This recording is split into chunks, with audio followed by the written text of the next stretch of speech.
Okay, we're live. So for this video I'm going to be simulating a game with Azami Leading Scrolls. So I presented her a few days ago, showed you what's in the deck. Now I'm going to see how quickly I can do something effective and how my lands play out. Mana sources. So everything's shuffled up. 1, 2, 3, 4, 5, 6, 7. And as always, I'll be simulating that I'm playing against two other players. So I have Cryptic Gateway, Archetype of Imagination, Ghost Quarter, Island, Oblivion Stone, Island, and Sage of Fables. Alright, so I don't need the stone right now. I don't...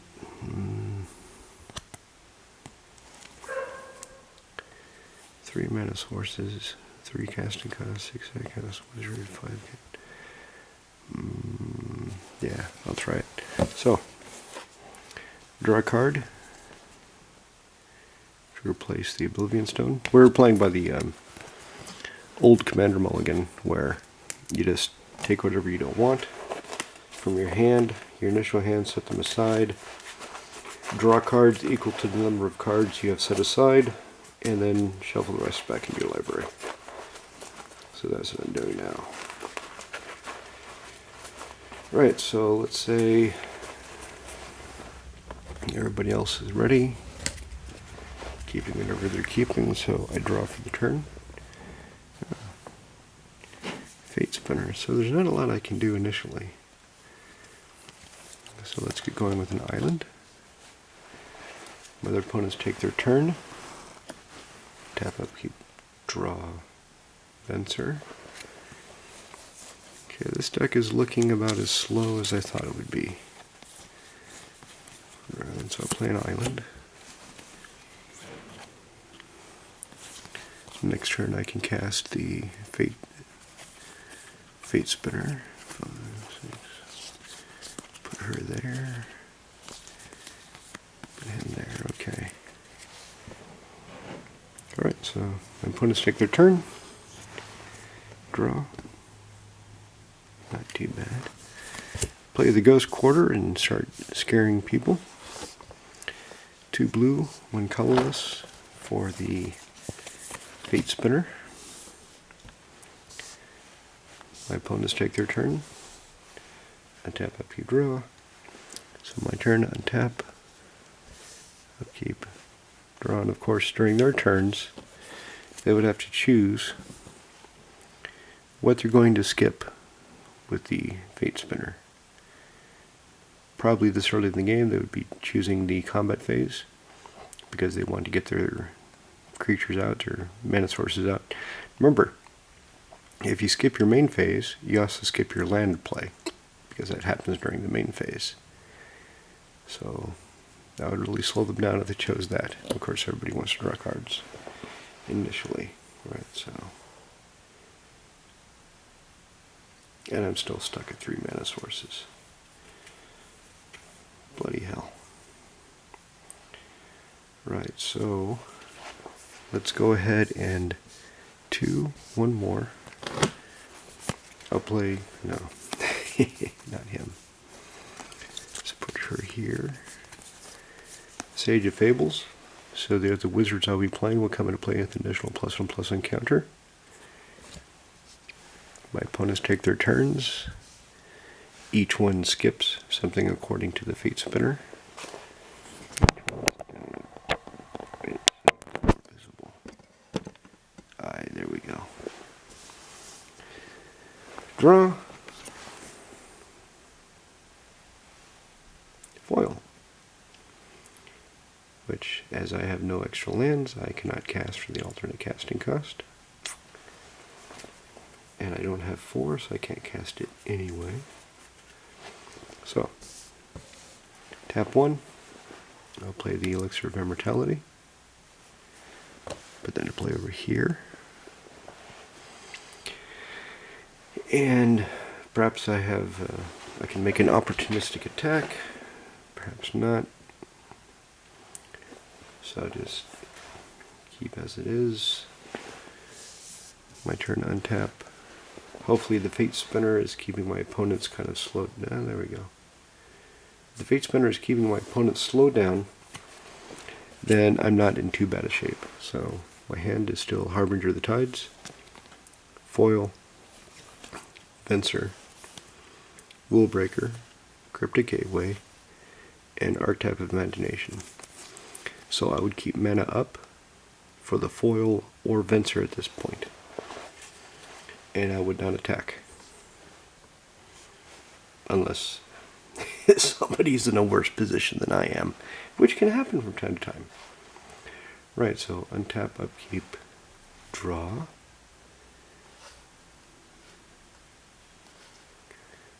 Not the mana source I was hoping for, but it is a cheaper casting cost wizard. And I can tap and tap a creature, so let's go ahead and get him down. So, Stony Brook Angler, and when he comes into play, he comes into play as a 2/3. I didn't bring my counter, so I'll put the creatures to the right of the Storyteller, Sage of Fables, that would have the counters. So he would have a +1/+1 counter. Okay, so my opponents take their turn. Now, at the end of the opponent's turn who precedes me, I'll go ahead and pay 2, remove a +1/+1 counter from the Angler to draw an extra. Perfect. Island, yes. I love you, Island. And then I would untap for my turn. Draw my card. Didn't I just shove you away? I don't need you right now. Although in a live game, maybe I would need you right now. I don't know. Alright, so let's get this party started. 1, 2, 3, 4, 5. And I will cast Cryptic Gateway. Which, since I have Venser in my hand, if somebody is going to do some nonsense I'm not going to tolerate. Let's put the gateway up here so it's kind of visible on camera. I can tap 2 untapped wizards I control to just put Venser into play, or the Harbinger of the Tides. The possibilities are becoming interesting. Right, so let's say on this turn I get attacked. Somebody decides they want to try to take me out, hurt me. So would have had to skip either their main phases or the draw step to do so. So tap the Fate Spinner. I'll tap the Sage of Fables. Now is she cast or just comes into play? Let's make sure. Comes into play. Alright. Alright, baby. So I'm being attacked. They tapped with the creature. I will use the Cryptic Gateway's ability to put Harbinger of Tides into play. And bounce one of the creatures they're attacking me with. If they're attacking me with an additional one, I could choose to then block with a Harbinger or the Angler, or I could tap these 2 wizards to put Venser into play, Will Breaker, or Archetype of Imagination. Then I'm in the position where I don't have anything to get Venser into play, so I'm not going to do that. I would just take whatever damage extra they're sending at me after bouncing their most threatening creature. So during my turn, untap. My table is being resurfaced, so I have to do this on a less stable platform, which is why it's kind of bouncing a bit. Draw for my turn. Will Bender. So obviously, I'm not going to play him as a wizard, I'm going to play him as a morph, so he would not count for my wizard count, which is disappointing. But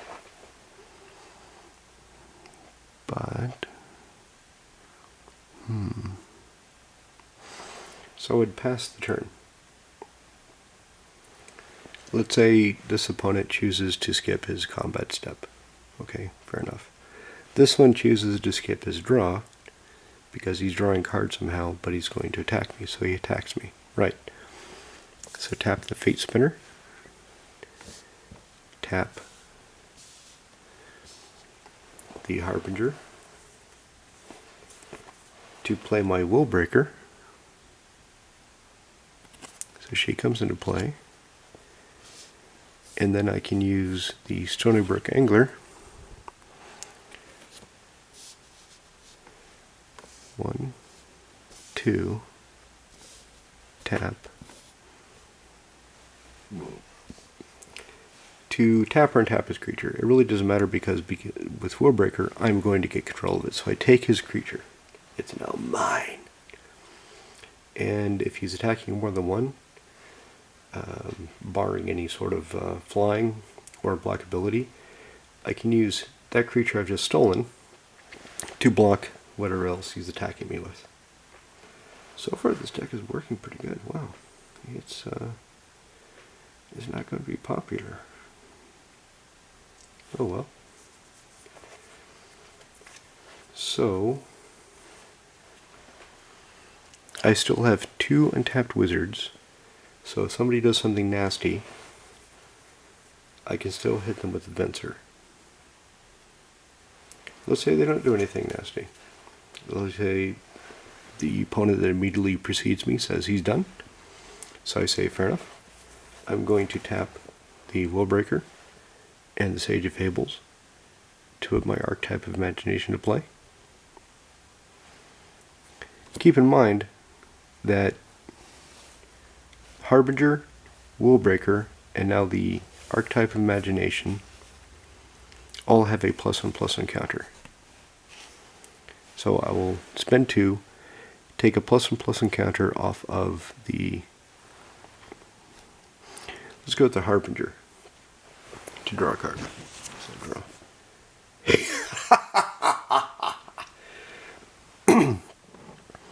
Okay, so Sea's King Blessing. Sea King's Blessing, not Seas. Kings, the plural, not the Seas. Right, so this game just got really good for me. What I can now do is with Will Breaker, I can turn any number of target creatures blue, and I gain control of them because of the target by an ability I control. Spell or ability I control. So I'm going to call this a successful test, because at this point all of my creatures fly. It's not my turn yet. I still have untapped mana, so I can steal whatever creatures are out there. I still have 2 wizards, so I can Venser if anybody decides to do some sort of instantaneous nonsense to kill my creatures. And then with, let's say the other creatures give me a total of 10 power. So 10, 12, 16, what is she again? 17, 18, 19, 20, 21, 22. I can really lay a hurt on somebody. So let's say I've got all the creatures, and then I start my turn.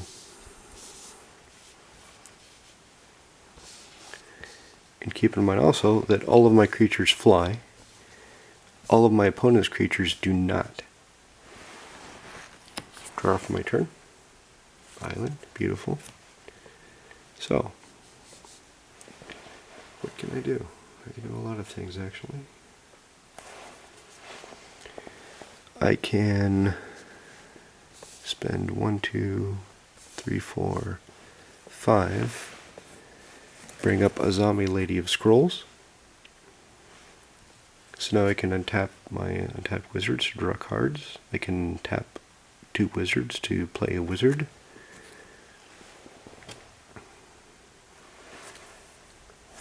Right, so what do I have that's kind of weak?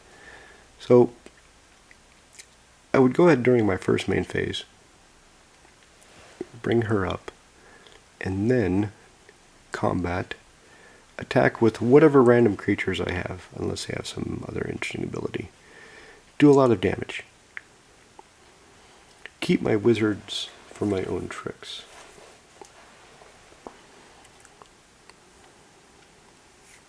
Of which I have plenty. So, my opponents take their turns. They still have to skip either their draw, their main, or their combat phase.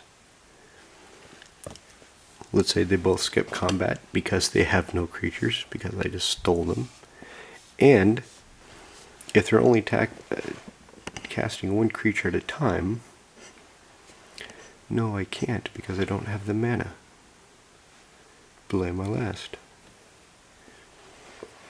Unless I get something else interesting. So, at the end of the opponent who precedes me, I would draw 1, 2, 3, 4, 5, 6, 7 cards.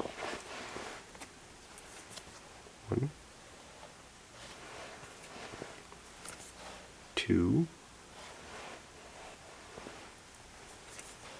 3, 4, another wizard, 5, oh yes, 6,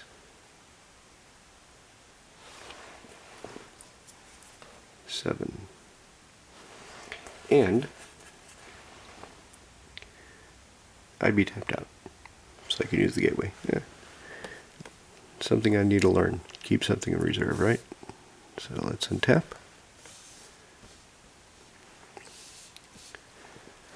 Draw for my turn. Riptide Laboratory. So I can start bouncing wizards to reuse them. So play the Laboratory.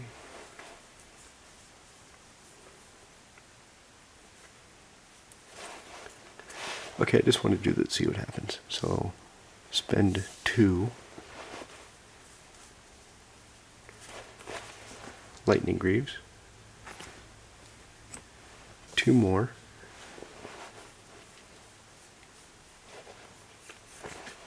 Information Dealer, cast him, equip him with the Greaves, draw 2, 4, 6, 8, 8 wizards. And look at the top 8 cards in my library. 1, 2, 3, 4, 5, 6, 7, 8. And I put them back in any order I choose.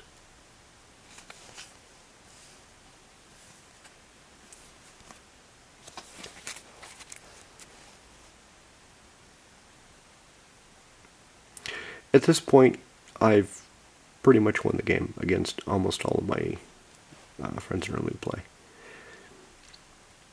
Next turn, I can cast Coat of Arms